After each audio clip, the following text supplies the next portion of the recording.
My name is Whitney Smith. I work with Infosys Foundation USA, and thank you so much for being here today. I wanted to tell you a couple things before we get started. One is that we are pushing the agenda back so that this session will go till 2:15, and then we're going to shorten the break. So there'll only be a 5-minute window between this and the next session, so you can move that quickly. So we'll try to get ourselves back on track after that, and probably shorten the other breaks to 10 minutes each. So your next session will update you. I've put Twitter handles for all of our presenters up on the whiteboard or the flip charts in case you are tweeting. We also have Dilip in the back who is doing a lot of scribing. All of that will be available online after, so that you don't have to take notes if you don't want. He's going to do that for us. And we will have an opportunity for the audience to participate and ask questions. We are videotaping today, so the microphone is essential if you ask the question because it's the only way it'll get picked up on the video. So when we start the question session, I'll grab a microphone and just wait until I get to you to be able to speak to the microphone. Okay? So I'm really, really thrilled to introduce to you the moderator for this panel. She has probably the coolest title of anybody I've met recently. She is part of the White House Office of Science, Technology, Policy, and she is in charge of making for the White House. She is the chief maker in many ways, chief of making. She came to the White House through Cornell, where she was doing her doctorate on IS, and she is focused on how we use design and technology to make the world a better place. So without further ado, I'd like to introduce Stephanie Santoso. Thanks so much, Whitney. So just a little addendum. I finished up my stint at the White House about a month ago, and I'm currently a fellow at the Moore Foundation, where I'm continuing to do the work that I had been focused on, helping to support the maker movement. So the focus of today's panel and discussion is around enabling a culture of making. And so what I hope in the next 45 minutes is kind of a big nut to crack, but I'm looking forward to having a really engaging discussion with 4 amazing panelists on what we actually mean by enabling a culture of making. And so today I have with me Jane Werner, who is the Executive Director of the Children's Museum of Pittsburgh.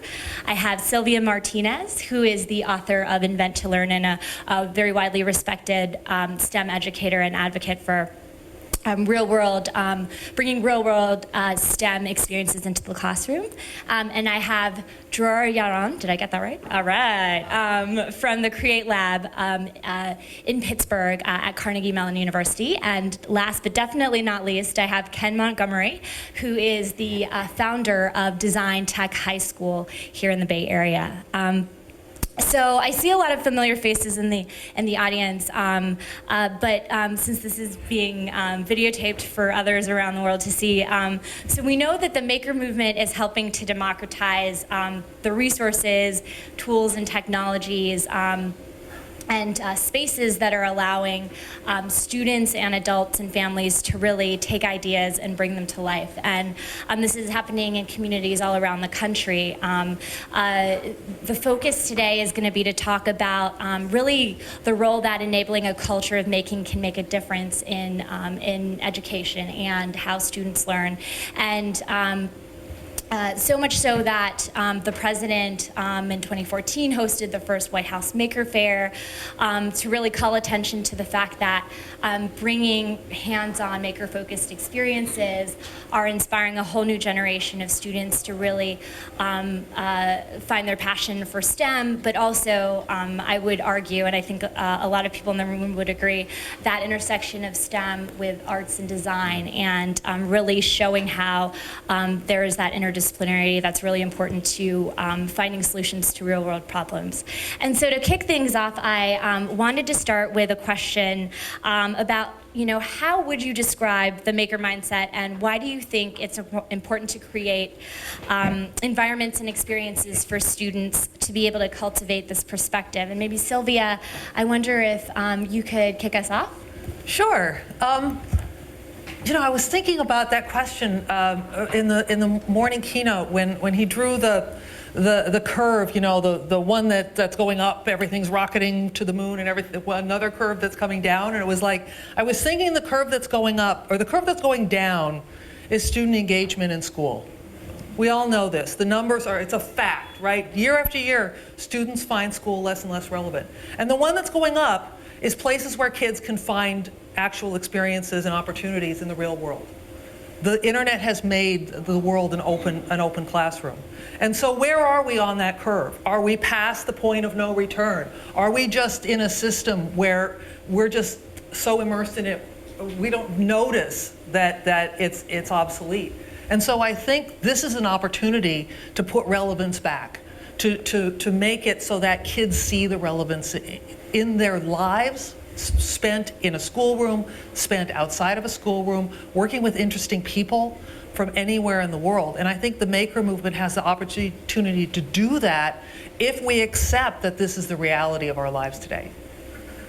You.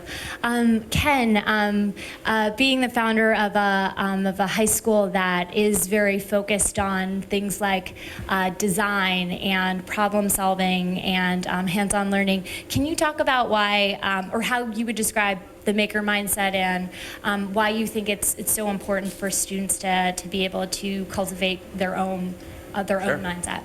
Yeah, so we work with the D School at Stanford, and we teach all students design thinking also, and we do have a maker space. We call it the Design Realization Garage because in Silicon Valley, that garage has a big status. So that's where people go they take their ideas and then they make them real. And for us, our school mission is to develop students who believe that the world can be a better place and that they can be the ones to make it happen. So we have to build in our students this sense of optimism, that things can get better, and then this sense of efficacy, that they can be the ones to do it. And we feel that teaching students design thinking and having the maker space and that maker mindset, they align very much, that it gives them the sense that they don't have to accept things how they are, and then they have these skills to change it. And one of the driving reasons that we do that is a couple of years ago, there was a Department of Labor report that said by the year 2033, so that's when a lot of these kids that we have now are really going to be entering the prime of their careers, or really hopefully launching a career, that 50% of the jobs are going to be automated. And these include things like legal, accounting. I was at a conference last week where they said doctors, on an initial assessment, they have a 50% success rate of identifying lung cancer in a patient. IBM's Watson has a 90% success rate on identifying that. So we really think that we're driven by the fact that these students will be participating in a world that's changing very quickly and changing very unpredictably. So what can we do as a school to prepare them for that? And for us, it is that mindset. So design thinking is a process, a problem-solving process, but it's also a mindset, which I think is the same mindset as the maker movement, which is just that, yeah, things aren't working right, and I can do something about that. And for us, that's the best thing that we can give kids, because they're entering this uncertain world that those are the hardest things to be automated. So I think it is really important that schools start accepting that, preparing students for that kind of future. Yeah, if I can add to that, so it's a mindset and it's an ecosystem. So we're talking about using making to change the world. That means engaging with local community, understanding what the issues are, what people are struggling with, what the culture is. Then making partnerships, long-lasting partnerships, where you can actually co-develop whatever you're making. It's not a producer-consumer relationship, but it's a peer relationship. And then what we see right now in many schools, there's maker spaces in many places, but the uses are fairly mundane. You make a keychain, you make an iPhone case. So once you do something meaningful, please do share with everybody, so we can inspire others to do things, to use the maker space to make impact. And if you want later, I have some examples to share. Yeah, I mean, do you want to, in terms of, to make your point of how creating these experiences for students can inspire them to solve real problems that they care about, that seems to be an example of something Here's right one. there. Yeah. Do you want to? So Becky Yoshikani, she's sitting right there. Project Next Step. Sergeant Rodriguez, a veteran Marine, called her art professor at the University of Wisconsin-Milwaukee. He had an idea of what he wants made, actually, for himself. He had a prosthetic leg, and he doesn't like the idea that one pant leg looks empty. And he wanted to, he asked for that to be made. And Becky and 2 more students worked with him, and they actually had him create a Pinterest board to understand his interests. They got his sizes, and this is what they made. And Becky is here, so you could ask her more questions specifically to that. So that's a cover that would go over the prosthetic and was customized. It's 3D printed, right? Yeah, and the 3D printer exists in many spaces. Why don't you get in touch with somebody that has a need and make, it's a problem solving and you actually are making an impact. And Jim Rasmussen, right there from Project Quiescent, he came across some research that vibration can help people with Parkinson's keep with tremors. And he was thinking about making a pen, which is here, that would vibrate while you write. He partnered with a support group for people with Parkinson's, and actually they said, well, it's not that often that we use a pen to write anymore. Jim gave the example of maybe writing the tip at the end of a meal at the restaurant, but holding the spoon throughout the meal is more of a challenge. So they asked maybe for a wristband that would give the vibrations.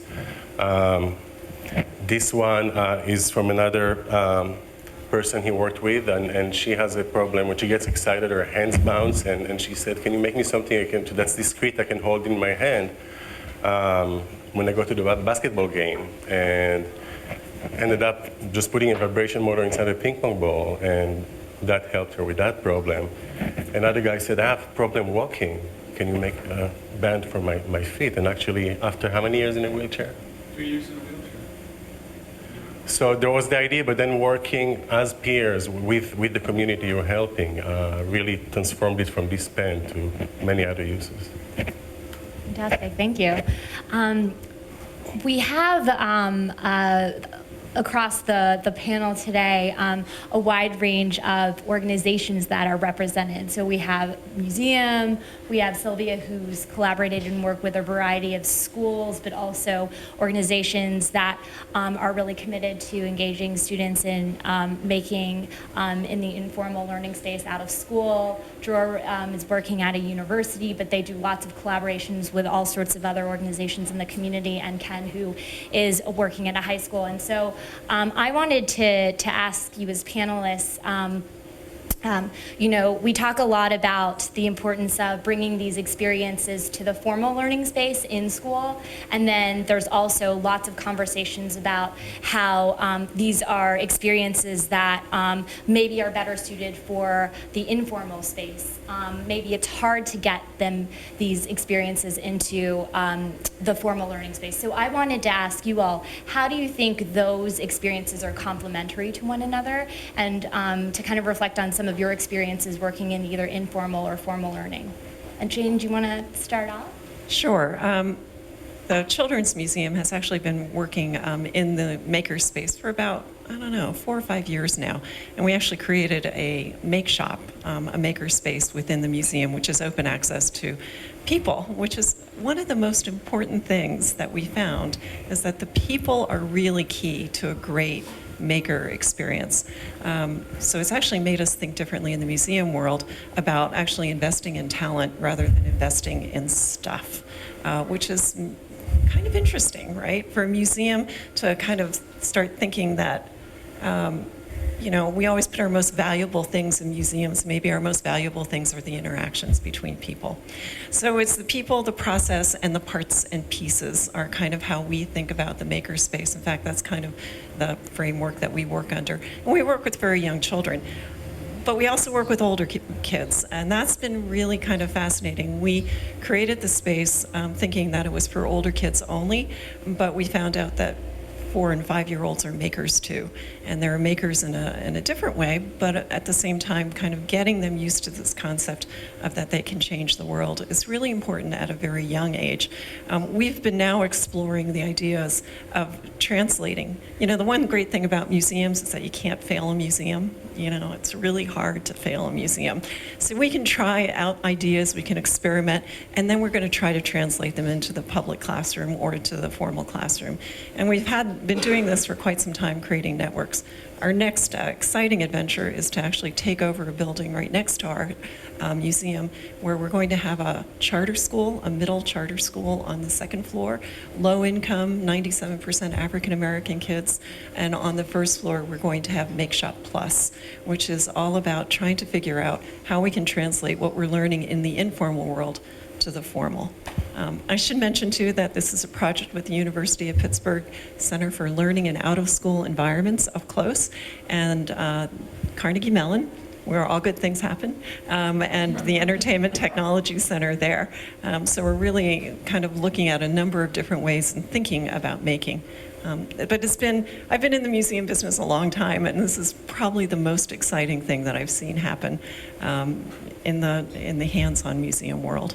So. And it's a really, I think, great example of, you throughout history hear of barn raisins, right?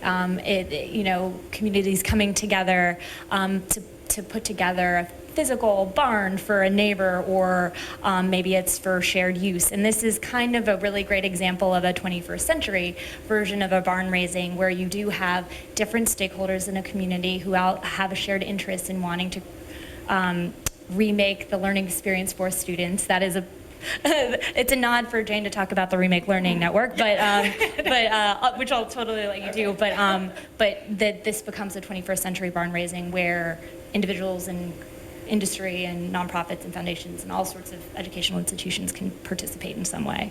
They're unlikely partners. We actually have a program with Action Housing where we've put a makerspace in an apartment building that's for kids aging out of the foster care system. And we put 3 days a week, we have a teaching artist in that makerspace, and we finally hired one of the kids into Make Shop. And so suddenly, you see like this whole kind of wonderful ecosystem happening. Who would ever have thought that a children's museum would have a partnership with kids aging out of the foster care system? But you can see that these unlikely partnerships happen, and I think that's where the magic happens too. Fantastic. Would anybody else like to reflect or share? Yeah, I think that, look, I'm a pragmatist. In schools where I do most of my work, it's very difficult to get something new going. There's a lot of silos, especially in high school. You've got your math, you've got your science. When are kids supposed to do this? So if you can sneak it in somewhere, you feel like you need to. But I think we've got to break through that. If we leave 99% of the day alone and say, oh, here's a magic 15 minutes where you can be yourself and be a genius, and it's like, well, wait a second, if that's such a great idea, why aren't we changing anything else? And I really do worry that in 3 years, people will go, oh, well, we bought a 3D printer and nothing happened. Right? And that's, of course nothing happened, because you didn't make any bold statements. Science stayed the same, math stayed the same, nobody, everybody went and made a keychain and then got back to real work, right?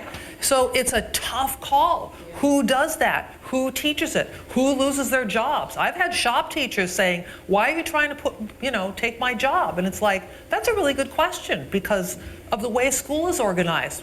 So it's you got to question subjects and credentialing and time schedules and bell schedules, and that's like overwhelming, and yet we have to do it anyway. Also, besides that being 99% of the day, it is also, and you can do longer term things at school. Kids are there every day, coming back day after day. What Jim and Becky did not take 15 minutes or an hour or a weekend. It's months. So it really has to go into the schools in order to do that, and that's why I'm happy to hear that you're working to make professional development, because that will be essential to allow schools to do this kind of work. Because I think teachers actually can get on board, but it's very hard to figure out how to do that. And I believe in professional development for that purpose. So, I do think that pre-service teachers are kind of another place to kind of start looking. I know that at West Liberty, they're doing West Liberty University in West Virginia, are doing some really interesting work with pre-service teachers, and that actually might be another way. You have to find the people who are really committed and who are really interested in doing it, but then I also think we have to start looking at the next Upstream. generation. But I can tell you, like we worked with pre-service teachers. If pre-service teachers graduate and go into a system where none of their ideas are listened to or accepted, you know, they don't feel like they're, you know, they're new. How can they change the system? So it has to be everybody, which is daunting, but. Ken, as the leader of the school, Yes. what are your thoughts on how school leaders and administrators can help to, you know, really create an environment where, you know, some of these ideas that say pre-service teachers may have, or you know, current in-service teachers may have, can really flourish? So for us, it really is organizing our school around design thinking, which starts with empathy and building for the end user, and it's very much committing to the vision. I mean, like I said, our mission is this optimism and efficacy. Then you start asking yourself, well, what does a school day look like to build that? I mean, to really honestly commit to that. So for example, today, 3 days a week, the kids they build their own schedules. So like the kids meet with their advisors, they say, I'm working on this, I'm working on this. Sometimes they might get referred to a certain class if they're a little bit off pace or need a little extra help. And so the students do things like, you know, lab 1, I'm going to build roller skates. Lab 2, I'm going to build, you know, longboard. Or lab 3, I'm going to start this business, or things like that. So you really have to really be flexible with time, for one, in your school, but just really committing to it. Like the 3D printer is a great example of, you know, we have a 3D printer and people get really excited. Oh, you're committed to hands-on learning. And we're like, no, 3D printer is about the least hands-on thing you can do. Like, because what kids do is they like download an iPhone case and print it, and they're like, wait, you didn't learn anything. So for us, it's really leveraging those things that make the informal spaces work, which we're very explicit with our kids about the difference between learning motivation and performance motivation, and that their job as students, you come to school to learn. You don't come to school to perform for the adults. And I always say, and this is 100% Really good point. sincere, that there have been times where there's a book I kind of wanted to read, but as soon as somebody said, you need to read this book, I just lost all interest in reading that book. And so we have space for the kids to do curiosity projects, where we start with passion projects, and the kids did not do passion projects because they were like 14, 15 years old, like, I don't know what my passion is. We do have one student whose goal is to never to contribute to global warming, so he's building a hydrogen-powered motor, and he's part of a lab at Stanford, and so the kids saw that, like, wow, I can't do that, so I'm just really not doing anything. So we renamed it to Curiosity Projects, where it's, may I want to learn how to solder? May I want to learn how to laser cut? May I want to learn how to start a business? And we have actively resisted making it required. Like, there's no points, because as soon as we do that, it's back to performance motivation instead of learning motivation. But if you went to our school right now, you would go see our DRG, and it's packed. I mean, it's above capacity, and we have to turn kids away because kids are just opting in to do these projects. And I think that's like what you said about nobody can fail a museum. I think schools have to adopt that mindset of what makes the learning, what makes the informal spaces work is the kids can opt in. But then at the same time, how do you put enough opportunities in front of students that everybody takes advantage, that everybody like develops a curiosity project? It's not fair, right, to just say like, okay, curiosity project, here's a lab, just go access it, when you're not. Some kids need a little bit of a push to that, but how do you push that without forcing it? And so for us, you have to align your system to the goals that you want it to create. And so for us, that's why we do the flexible scheduling with the kids and the curiosity projects. So as we're saying, like, all these things are important, then the challenge is all of us when we go back into practice, like, what does that look like when it's a coherent vision?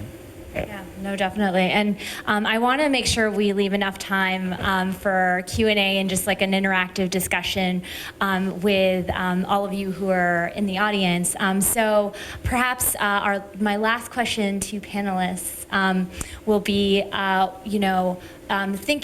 going back to the topic of this panel, right, enabling a culture of making.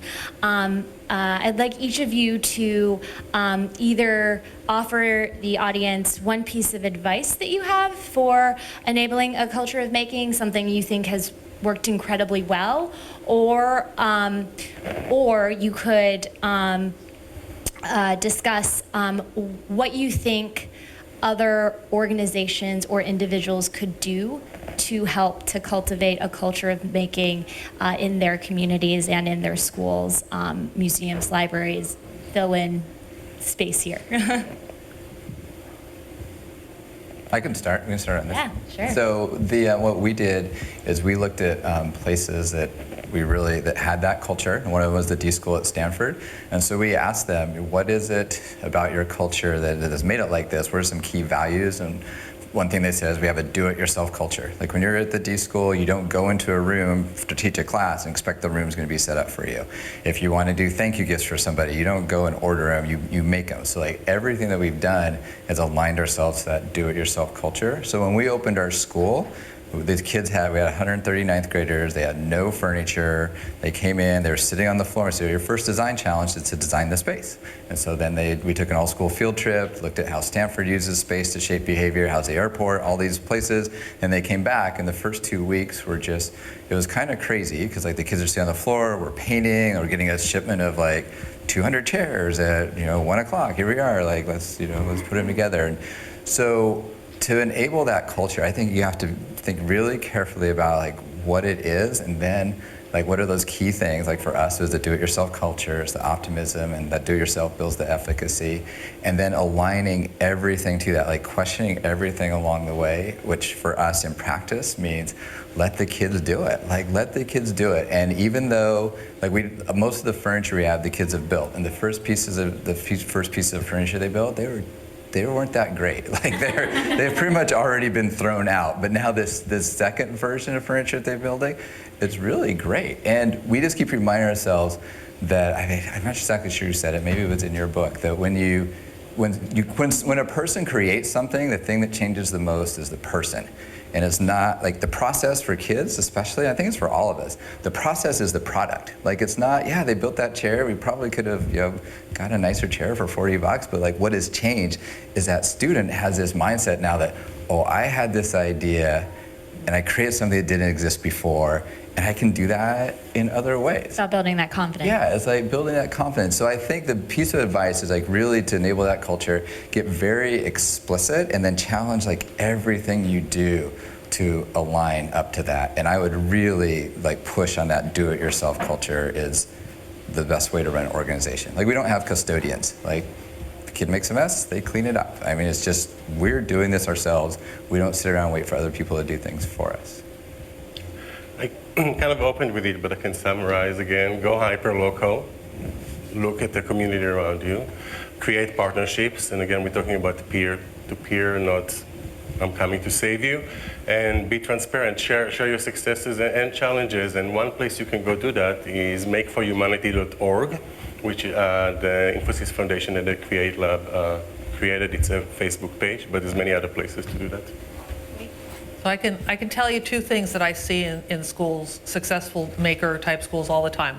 One is including the students. And the key word there is agency. If you're designing, design with students. If you don't know if your room is gender friendly, ask the students. Have them, build stuff. And the other is include parents. Message constantly to parents that what you're doing is not school to work. It's not for kids who can't do real work. This is the way real scientists work. This is the way real engineering and designing and art happens in the real world. And when you have everyone participating, not just the easy kids, not just the kids who are going to agree with you, because when you empower people, sometimes it doesn't always go your way, and you got to be open to that, and it's really tough. But the kids and the parents are key people to have on your team. I'm kind of going along with this authenticity kind of thing. Pittsburgh is the home of Fred Rogers.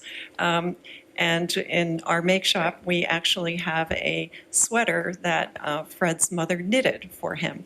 And one of the reasons that it's there is because one of the ways to show you love someone is by making them something, which is this really human part of it all that I think sometimes we get so caught up in STEM and STEAM and all the things we're doing, with and for and or with kids, that we kind of forget about the human aspect of it. That making is really important in a very emotional way too.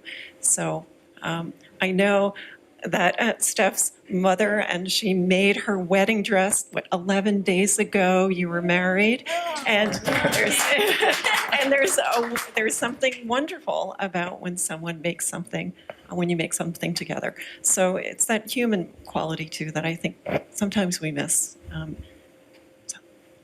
Thank you, Jane.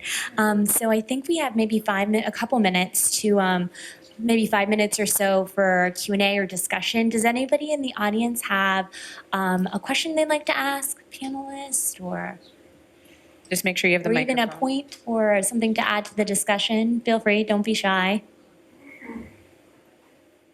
Oh, yep, we've got one. So recently, I was talking to the superintendent of the Wisconsin, of all the high schools, and he asked me a very interesting question that I wasn't sure exactly how to answer. He was wondering how I became the way I am. What experiences did I go through? So I was kind of wondering, like, what experiences personally, as you guys, as makers yourselves, that you went through that brought you to where you are, and how you can facilitate that for other children to become makers like us. It's a really good question. Anybody like to take the lead? So I go around the country talking about how I learned to sew when I was 10, and the reason I'm an executive director of anything is because I sewed, because I could change the world. I realized that I could make something that I wanted. And I think that oddly, that actually is the story behind, I think, a lot of makers, is that it builds confidence. It really does, and that you can make a difference. So I actually go downstairs to Make Shop and on busy days, and I will sew with 5-year-olds, and it is a blast. They'll walk around, even a 4-year-old, they'll walk around all day with just one seam going, look what I made. And I think sometimes we forget that it starts really young, and it's giving really little guys permission to make things. We're actually finding that 4-year-olds and 5-year-olds don't know how to use scissors. They're really not. So I think just even making sure that we have opportunities at a very young age. My background is I was an electrical engineering major in college because I was a good student, and somebody somewhere along the line said you should be an engineer, and I went, okay. And it just sort of happened because I was good at math, I was good at science, I did what I was told. I was that kind of student that school likes. And after my aerospace career, I went into computer game development, and I met a whole other kind of engineer, most of whom had been told that they weren't allowed to take computers in school because they were bad at math. And bad at math meant they didn't want to do it the teacher's way, right? And I meet the people who do the audio when I do keynotes. They come up to me and say, "You're talking about me," and people gave me books to read like Seymour Pappert's Mindstorms, and I started hearing people like Alan Kay talking about learning in a different way that I completely didn't understand, because I thought the pictures in my head were how things were, right? And so I had this huge epiphany about learning, found it way more interesting than engineering, and that became my new career, is to expand the opportunities for people who weren't like me, who weren't the school getting pats on the heads and being told they're smart, trying to figure out how to make science accessible to everyone, not because you can get a good job, but because it's a way of making sense of the world. And people are being deprived of these experiences in school for no good reason. And I think that can change. I